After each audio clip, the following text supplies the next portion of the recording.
વાત કરીએ બનાસકાંઠાની તો બનાસકાંઠાના દાંતીવાડા તાલુકાના જાત ગામે સીપુ નદીમાં જેસીબી તેમજ લોડર દ્વારા રોયલ્ટી વિના સાદી રેતી ટ્રેક્ટર તેમજ ડમ્પરમાં ભરાવી અને સરકારમાં કરોડો રૂપિયાનું નુકસાન કરતા આ જેસીબી તેમજ લોડર ચાલકોને ઝડપી કાર્યવાહી હાથ ધરે તેવી લોકોની માંગ છે।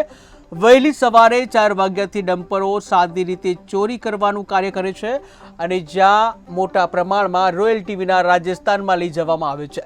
જો વહેલી સવારે જાત નદીથી પાથાવાડા જવાના રોડ ઉપર રેતી ભરીને જતા ડમ્પરોને તપાસવામાં આવે તો મોટા પ્રમાણમાં રોયલ્ટી વિનાના ડમ્પરો ઝડપાઈ શકે તેમ છે।